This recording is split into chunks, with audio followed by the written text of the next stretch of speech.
Bien Rick, bonjour et très très heureux de te retrouver dans tes locaux, ici au 6e à l'Institut 6e de Marcq-en-Barœul. Alors, si on se rencontre aujourd'hui, c'est pour que tu puisses bien nous dire un peu plus qui tu es et quel est également eh bien, le fondement de cet institut qu'est le 6e, ce que ça peut apporter à chacun des personnes qui ont envie de connaître un petit peu mieux qui elles sont, leurs aspirations de demain, etc. Alors, pour commencer les choses d'une façon tout à fait logique, qui est Éric Mortier? Ah, c'est une question.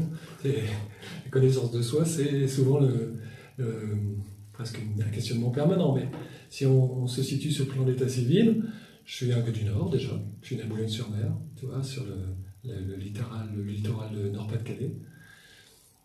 C'est des grands espaces pour moi, tu vois, déjà, de la mer, c'est ça que ça signifie, la liberté. Hein. J'ai grandi dans le Nord-Pas-de-Calais, et puis aujourd'hui, je suis à Marcq-en-Barœul. Sur le plan professionnel, j'ai coutume de dire que je suis un chercheur qui est devenu formateur. Et je pense que c'est de ça qu'on va parler aujourd'hui, peut-être. Ce qui m'anime, alors on va parler de mon métier, c'est vrai, c'est une passion pour moi, mais pas seulement. Je suis un footeux, j'ai joué au foot, je continue de m'intéresser à la question, parce que derrière le foot, il n'y a pas que le spectacle, c'est aussi une histoire d'homme. C'est une équipe, c'est des émotions qu'on partage. Ça me fait vibrer. Voilà. La musique aussi. Alors je ne joue pas d'un instrument, mais j'écoute beaucoup de musique également. Et puis la lecture. Voilà. Très bien. Sur le plan professionnel, l'ensemble de tes formations, de tes expériences qui t'ont amené à créer l'Institut 6e, tu pourrais nous en dire un peu plus? Oui, d'abord j'ai fait une école de commerce. Alors il y a bien longtemps de ça, hein, à Lille. À l'époque, ça s'appelait l'École supérieure de commerce de Lille, c'est Schema aujourd'hui.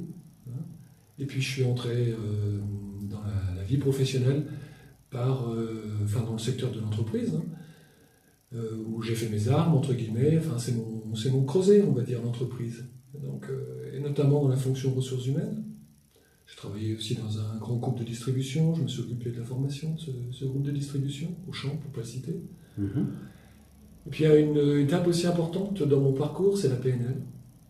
J'ai eu la chance de croiser le chemin de Josiane de Saint-Paul, qui était directrice et fondatrice de l'IFPNL à Paris. Et je me suis formé dans cet institut, et puis ça m'a plu tout de suite. Et je suis enseignant aujourd'hui à l'IFPNL, enseignant de programmation neurolinguistique. Alors j'ai souvent coutume de dire que le 6e n'est pas de la PNL, et en même temps, s'il n'y avait pas eu de PNL, il n'y aurait pas eu de 6e.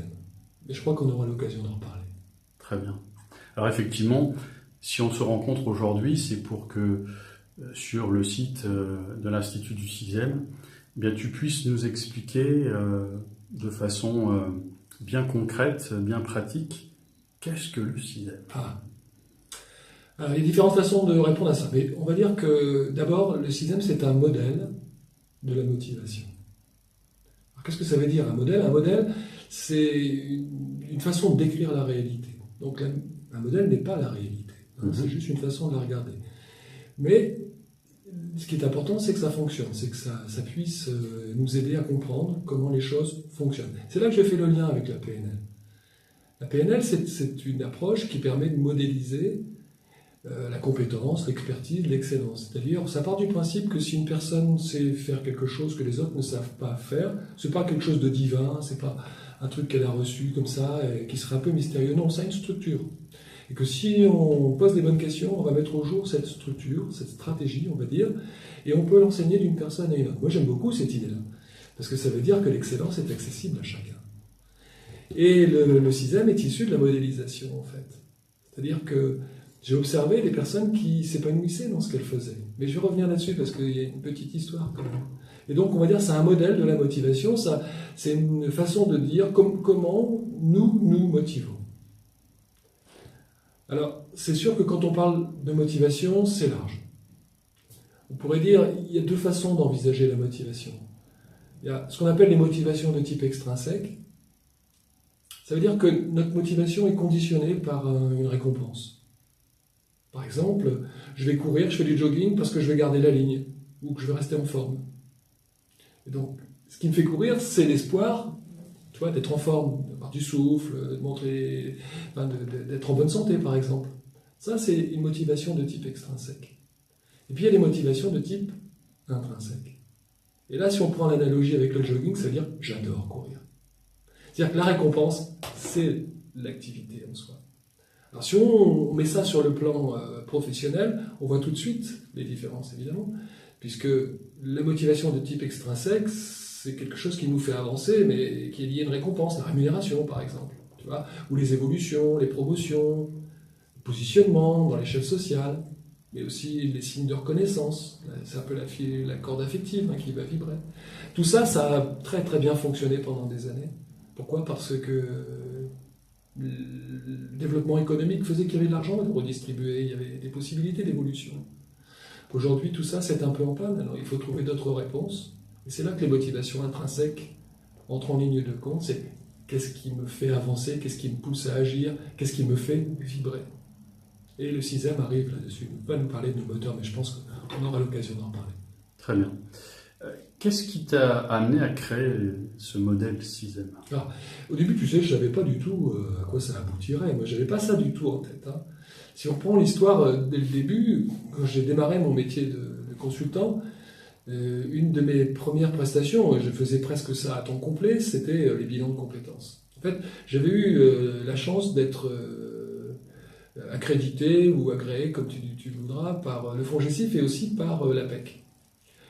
Et l'APEC faisait donc organiser des bilans de compétences, ou en tout cas proposer aux cadres en recherche d'emploi un bilan de compétences pour ceux qui avaient, à l'époque, c'était plus de 6 mois d'ancienneté, de recherche d'emploi. Bon. Et alors, je voyais arriver dans mon bureau des gens qui étaient souvent plus âgés que moi, ça remontait quand même à 25 ans maintenant, et qui, la plupart du temps, étaient très compétents dans leur domaine. C'est-à-dire que c'est des personnes qui avaient des références, tu vois, des résultats qui étaient tout à fait probants. Mais alors, j'étais tout de suite surpris par le fait que quand elles me parlaient de leur projet, il ne se passait rien, elles me récitaient leur CV. Et du coup, je me suis dit, mais s'il y a quelque chose que je peux faire pour les aider, c'est pas au niveau des compétences, ça a à voir avec autre chose qui était plus du registre de l'envie. Et c'est là que la PNL m'a beaucoup aidé, parce que j'observais que quand ils me parlaient de certains aspects, tu vois, de leur métier ou de leur hobby, de leur passion, etc., là, ils s'animaient, il y avait quelque chose qui se passait, ils avaient des étoiles dans les yeux. Et ma préoccupation, c'était de dire, mais comment je peux faire en sorte de les mettre en contact avec cette énergie qui les anime, tu vois ? Parce que s'ils me parlent de leur projet avec la même énergie, c'est sûr, ça va le faire. Et j'allais dire, ma préoccupation, mon obsession, c'était de mettre mes clients en contact avec ce qui les faisait vibrer. Pourquoi je raconte ça ? Parce que sixième, c'est ça, c'est qu'est-ce qui nous fait vibrer.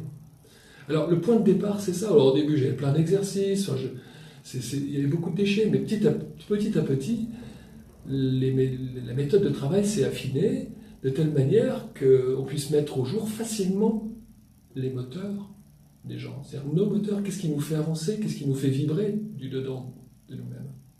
Tu vois ? Et c'est ça, en fait, quand on parle de modèle de la motivation, et ben ça a à voir avec quelles sont les énergies qui nous animent au fond de nous-mêmes. Très bien. Et sur quoi d'ailleurs repose ce modèle ? Sur l'observation. En réalité, tu vois, au début, encore une fois, ce qui m'intéressait, c'est qu'est-ce qui anime cette personne avec qui je travaillais, et puis ensuite, qu'est-ce qui anime cette autre personne avec qui je travaille. Mais au bout d'un moment, je me suis rendu compte, je me dis, mais ce type d'expression, j'ai déjà entendu ça quelque part, ou cet exemple-là, ça me fait penser à... Et alors, un jour, je me suis dit, mais il faut que j'en ai le cœur net. J'avais gardé la trace comment dirais-je, de ces entretiens que j'avais eu avec mes clients. Souvent, d'ailleurs, il y avait une restitution écrite. Et alors, ça m'a pris comme ça. J'ai repris toutes mes restitutions et j'ai commencé à les relire. Et puis, je me suis dit, mais ça parle de la même chose que ça. Et ce dossier-là, je vais le mettre avec celui-là. Et petit à petit, je me suis rendu compte qu'effectivement, il y avait comme des règles, des lois qui organisaient la motivation intrinsèque, puisqu'on parle de motivation intrinsèque de mes clients. Et le point de départ du sixième, c'est ça, c'est l'observation des personnes qui s'épanouissent dans leurs activités. Alors au début, les premiers clients, c'était des cadres en recherche d'emploi, mais très vite, ça a été élargi à d'autres personnes dans le champ de l'entreprise, notamment, qui, parlant de ce qui les animait, de ce qui les passionnait, nourrissaient finalement ce qui n'était pas encore le sixième, mais qui allait le devenir, finalement. C'est ça le sixième. C'est une approche empirique qui repose sur l'observation des gens qui s'épanouissent dans ce qu'ils font. Très bien. Et d'ailleurs, tout à l'heure, tu parlais effectivement de bilan de compétences. Oui. Quelles sont d'ailleurs les différences entre un bilan de compétences et un bilan de motivation Institut CISEM? Bah oui. Bah, c'est vrai qu'on n'a pas parlé de ça, la différence entre les compétences et les motivations. C'est pas rien, ça paraît évident comme ça. Les compétences ont à voir avec ce que nous savons bien faire. Et on peut observer ça de l'extérieur. C'est-à-dire que si tu me dis, par exemple, je sais utiliser tel logiciel, je dis très bien, Franck, ça tombe bien, justement, j'ai un document à réaliser, etc. Est-ce que tu veux bien t'y mettre? Et je vais voir tout de suite si tu sais utiliser ce logiciel. Parce qu'une compétence peut être objective, et peut être observée de manière objective et mesurée. Quand on est sur le champ des motivations, c'est très différent. Pourquoi? Parce que si tu me dis, je préfère la montagne à la mer, nul n'est mieux placé que toi pour savoir ça. C'est forcément quelque chose de très personnel. Donc, on est dans une forme de subjectivité. Quand on fait un bilan de motivation, ça a à voir avec ce qui me pousse à agir, ce qui me donne envie de m'engager, ce qui m'apporte du plaisir, ce qui fait que du coup, je vais vibrer dans ce que je fais. C'est quelque chose qui est beaucoup plus intime et beaucoup plus personnel. Et donc, si tu fais un bilan de motivation, non seulement tu te connectes avec tes énergies, mais du coup, ça te donne des indications sur ce que tu peux faire. Par exemple, on peut, comment dirais-je, envisager, si tu es dans une démarche d'orientation, par exemple, différents métiers qui alimentent les mêmes motivations. Nous, on parlera de moteurs, alors qu'elles n'ont pas, que ce sont des compétences extrêmement différentes. Et c'est pour ça que je dis souvent qu'on peut être très compétent dans un domaine sans pour autant être motivé par ce qu'on fait. Par exemple, tu peux être un excellent conducteur, mais c'est pas pour autant que tu es passionné par la conduite. Et dans la vie professionnelle, tu as plein de gens qui sont très compétents dans un domaine, mais c'est pas ça qui les fait lever le matin. Tu comprends? Quand tu fais un bilan de motivation, tu connectes quelque chose qui est beaucoup plus puissant, tu vois, tes énergies. Et du coup, ça t'ouvre un champ beaucoup plus large de possibilités d'évolution. Mais je pourrais te citer des exemples, si tu veux, là-dessus, hein, qui sont probants. Très bien. Et j'aimerais d'ailleurs que tu puisses nous donner justement ces précisions, peut-être par un exemple, de ce qu'un bilan CISEM va apporter à toute personne intéressée par la démarche. Alors, j'ai bien l'esprit, tu vois, justement, je me souviens d'un monsieur qui était venu me voir il y a quelques années de ça, il y a peut-être une dizaine d'années. Il avait 58 ans, ce monsieur. Et ça faisait peut-être plus de 30 ans qu'il était moniteur de voile dans une association de la région. Et il vient me voir, j'ai 58 ans et ça fait plus de 30 ans que je fais ce métier, mais je pense que je ne vais pas continuer ça encore très longtemps. Il dit, bon, d'abord parce que physiquement c'est compliqué, tous les ans j'ai un an de plus et ça devient plus difficile pour moi. Puis il dit, deux, je pense que j'ai plus la même patience. Je ne sais pas si c'est moi qui ai vieilli ou si les jeunes ne sont plus les mêmes, mais je commence à m'agacer parfois et je pense que c'est pas bon. Il dit, le problème c'est qu'à 58 ans, faire quoi d'autre? Et c'est vrai que si tu abordes les choses sous l'angle des compétences, tu vas avoir tendance à réorienter, entre guillemets, la personne vers ce qu'elle a déjà fait. Donc il faut autre chose pour t'en sortir. Et là, on a travaillé justement sur ces moteurs. Tu vois, on a mis au jour ce qu'on appelle son profil de motivation CISEM, et ça a fait apparaître des choses extrêmement intéressantes. Du coup, quand on fait ce travail, on nomme des moteurs. Et ce monsieur avait une appétence aussi pour tout ce qui tournait autour de la maison, tu vois, l'univers un peu de la maison. Et il s'est réorienté vers un métier qui était tout à fait nouveau à l'époque, qui s'appelait contrôleur technique du bâtiment. Aujourd'hui, on appelle ça diagnostiqueur immobilier. C'est les mêmes moteurs pour lui qu'il alimente dans le métier de diagnostiqueur immobilier et que ceux qu'il alimentait dans le métier de moniteur de voile. Sauf qu'en termes de compétences, ça n'a rien à voir. Et donc, tu n'aurais pas pu mettre au jour cette possibilité si tu avais travaillé uniquement sur les compétences. Travailler sur ses motivations, ça ouvre un champ beaucoup plus large, évidemment. Et ça permet, du coup, de gérer sa carrière et sa vie, j'allais dire, d'une manière beaucoup plus autonome, enfin, être vraiment au volant de sa vie. Très bien, merci pour ces excellentes explications, elles sont très claires. Et pour une entreprise, quels pourraient être les bénéfices du CISEM? Là, tu vois, si on parle d'épanouissement au travail, puisque le but du CISEM, c'est quand même de faire en sorte que les gens trouvent ce qui les épanouit dans leur vie en général et notamment au travail, du coup, ils seront beaucoup plus concernés par ce qui se passe, ils sont plus engagés, ça va de soi. Je pars du principe que non seulement on est meilleur dans quelque chose qu'on aime, Mais forcément, on y met plus d'entrain, plus d'énergie, plus d'envie. Et donc, du coup, il y a beaucoup plus de chances d'être performant. Donc, une entreprise qui serait composée de gens qui sont tous engagés, impliqués, j'allais dire, dans ce qu'ils font, qui se sentent vraiment concernés par ce qu'ils font, est une entreprise qui va gagner beaucoup plus en termes d'efficacité, de performance, parce que le client va s'en rendre compte. Quand tu es en contact avec un vendeur, une infirmière, si tu vas te faire une coupe de cheveux, il y a une vraie différence entre un praticien, un professionnel impliqué et quelqu'un qui fait ça de manière mécanique.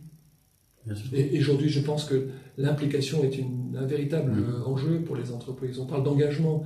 J'ai en tête une étude qui est parue il y a quelques années de cela par l'Institut Gallup sur l'engagement des salariés en France et qui montrait à cette époque que seulement 11% des salariés se disaient engagés dans leur travail. 61% des salariés se considéraient ni engagés ni désengagés. Et 28% considéraient qu'ils étaient activement désengagés. Je trouve que c'est dramatique. Tu vois, on peut se poser la question de savoir quelles étaient ces statistiques au moment où ces gens ont été recrutés. Qu'est-ce qui s'est passé entre le moment où ils ont été recrutés et le moment où on leur a posé la question? C'est que forcément il s'est passé quelque chose. Et je pense qu'il y a peut-être des choses qui ont à voir avec le management, mais est-ce que ces personnes étaient vraiment à leur place? Est-ce que ce qu'elles faisaient, c'était fait pour elles? Je pense que le CISEM permet aux gens de trouver leur voie, d'être dans des métiers pour lesquels ils se sentent faits, en tout cas que ces métiers-là leur correspondent vraiment et qu'ils puissent exprimer qui ils sont, réaliser leur potentiel. C'est ça l'idée du CISEM. Très bien. Si j'ai même bien compris cette explication claire et précise, Eric, ça veut même dire aussi que dans le cadre du recrutement, c'est très utile. Ouais. C'est vrai que le point de départ du CISEM, c'est beaucoup lié à l'orientation, c'est-à-dire comment on peut orienter sa carrière. Aujourd'hui, beaucoup de clients et les conseillers CISEM sont aussi souvent sollicités par des personnes qui sont un peu au milieu de leur vie professionnelle, au milieu du guet, qui se disent j'ai beaucoup investi dans ma vie professionnelle, j'ai atteint mes objectifs, mais bon, il me reste encore 15, 20, 25 ans parfois, et j'ai pas envie de refaire la même chose. Mais c'est vrai aussi pour des jeunes qui démarrent, des jeunes qui sont au moment de choisir une orientation scolaire ou professionnelle, mais forcément c'est vrai aussi pour ceux qui postulent à un emploi. C'est à la fois, est-ce que ce job-là, c'est fait pour moi? Est-ce que je vais être heureux là-dedans? Et ça permet aussi, du coup, de poser les bonnes questions. Ça rend les gens beaucoup plus acteurs de leur vie, plus libres. Et quand on présente son projet en étant connecté avec ses moteurs, je peux te dire que le résultat n'est pas le même. Ça a beaucoup plus d'impact. Parce que je pense que l'énergie, l'envie, c'est communicatif. Et si tu as vraiment envie d'avancer vers ton projet, tu communiqueras cette envie à la personne qui est en face de toi, tout simplement. Alors on peut servir aussi du CISEM dans d'autres domaines, tu vois, par exemple la construction des équipes. D'accord. Oui, parce que généralement on aborde la construction des équipes sous l'angle de la complémentarité des compétences, c'est très bien. Mais si on abordait la question sous l'angle de la complémentarité des envies, un jour j'ai eu la chance de partager 2 heures peut-être avec Gérard Mullier, le président fondateur d'Auchan, peut-être que tu connais, Je connais. Il m'a dit quelque chose qui m'a beaucoup marqué, il n'y a pas qu'à moi qu'il a dit ça, mais il m'a dit, vous savez, le secret de la réussite, c'est de s'entourer de gens qui aiment faire ce que vous n'aimez pas faire. Mais j'ai trouvé ça tellement plein de bon sens. Et je me suis dit, si les équipes étaient constituées de gens qui chacun s'éclate dans ce qu'ils font, mais qui ne c'est pas forcément la même chose d'une personne à une autre, c'est génial, tu vois, parce que là, les envies s'additionnent et ça donne énormément d'énergie à l'équipe. Imagine un manager qui constituerait son équipe comme ça, en étant sensible à l'envie de chacun et que chacun s'éclate au profit de l'équipe. Là, tu vois, dans le domaine du sport, on peut l'imaginer également, ça donne de la puissance. Effectivement, c'est logique. Et plein de bon sens. Voilà. Auprès de qui, Eric, je peux obtenir un tel accompagnement? Auprès de tous ceux qui se sont formés. Aujourd'hui, on a de nombreux conseillers certifiés, conseillers CISEM, certifiés, c'est-à-dire des conseillers qui non seulement se sont formés au modèle, à la méthode de travail, mais qui ont démontré leurs compétences aujourd'hui dans l'accompagnement de leurs clients. Tu en fais partie, d'ailleurs, Franck, tu es certifié conseiller, donc déjà auprès de toi. J'espère que du coup, ça donnera envie à tes clients de venir travailler avec toi. Mais aussi d'autres conseillers qui se sont formés dans la région Nord-Pas-de-Calais, bien sûr, mais en France, maintenant, on a de nombreux conseillers dans la région parisienne, dans le sud de la France également. Et puis, on a tout un réseau maintenant qui s'est bien implanté en Belgique et Luxembourg. On a un conseiller également en Tunisie, on a des conseillers en Russie. Alors, petit à petit, maintenant, le réseau s'étoffe et on peut trouver donc du coup les coordonnées d'un conseiller CISEM avec qui on a envie de travailler. Par le biais de notre site internet, on a un annuaire, trouvez votre conseiller CISEM, c'est assez facile. Très bien. D'ailleurs, on mettra des liens pour que chacun puisse aller effectivement trouver ce genre d'informations par rapport aussi aux références que tu citais tout à l'heure. Et techniquement, Eric, comment se déroule un bilan CISEM? Alors, c'est à la fois simple, facile et rapide. On va dire qu'un bilan CISEM, généralement, ça se fait en 2 réunions de travail. Et une réunion de travail, c'est environ 2 heures, 2 heures et demie. Donc, tu vois, en 4-5 heures, tu peux avoir fait un bilan CISEM. Les 2 réunions de travail sont généralement espacées d'1 semaine. Alors, parfois, on ajoute une 3e séance de travail quand on veut vraiment finaliser, avoir quelque chose de très précis en termes d'orientation, ou qu'il y a des points à régler. Mais généralement, en 2 séances de travail, on arrive à faire un travail tout à fait efficace et puis rapide surtout. D'accord. Je remplis des cases, des questionnaires. Alors ça, c'est bien que tu me poses cette question, parce que en fait, le CISEM n'est pas une typologie. D'accord. Voilà. Alors, j'ai rien contre les typologies, je me suis formé à certaines typologies, mais l'idée de la typologie, c'est d'avoir quelque part des cases dans lesquelles les gens vont rentrer. Compte tenu de ce que vous avez, vous êtes plutôt du type blablabla. Tu vois, par exemple, je ne sais pas si tu fais le MBTI, il y a beaucoup de respect pour cette approche, ou PCN par exemple, tu vas rentrer sous une étiquette. Là, le CISEM, c'est pas ça. C'est-à-dire que ça part de la personne. C'est la personne qui, à partir de son vécu, et par un processus que les conseillers maintenant connaissent bien, qui met les gens en contact justement avec leur motivation profonde, leur moteur, alors met au jour ces moteurs à partir de son vécu et construit lui-même son profil de motivation et du coup peut en déduire ce qui est nécessaire pour son épanouissement. Donc on n'est pas dans une typologie, on est dans quelque chose qui est, comment dirais-je, plus personnel en fait, mais bien sûr structuré, mais qui ne fait pas rentrer les gens dans des cases. Très bien. J'aimerais, Eric, en guise de conclusion, te lancer un petit challenge. Alors, je sais que tu es un homme de challenge. Si tu avais 30 secondes pour nous donner envie de vivre un bilan CISEM, tu nous dirais quoi?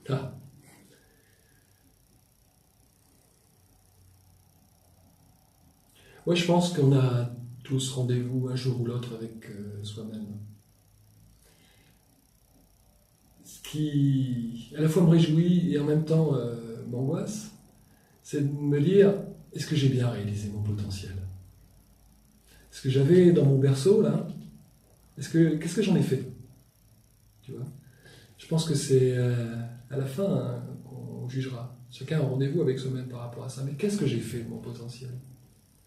Quand tu fais un bilan CISEM, tu ne peux plus faire comme si tu ne savais pas. Parce que tu as 1000 doigts sur ce pourquoi tu te sens fait. C'est quoi ton truc? Là où tu as envie d'être excellent, ta signature, tu vois. Et donc, du coup, une fois que tu sais ça, c'est à toi de le développer. Je pense que si vous avez envie de savoir ce pourquoi vous êtes fait, ce qui vous anime et votre potentiel et que vous avez envie de le réaliser, faites un bilan CISEM. Très bien. En tout cas, merci Eric de ce partage. On a sans aucun doute relevé tes nombreuses motivations qui t'ont amené à créer l'Institut CISEM, à développer cet institut et sa méthodologie. Merci beaucoup pour cette authenticité de ta part, ce côté très chaleureux de nous avoir expliqué ce qu'est le CISEM, en quoi c'est utile et ce que ça peut nous apporter. J'aime bien dans ta conclusion cette idée de signature. Alors si chacun veut modifier, confirmer sa signature, eh bien qu'il fasse un bilan CISEM. Exactement. À bientôt Eric. Merci Franck.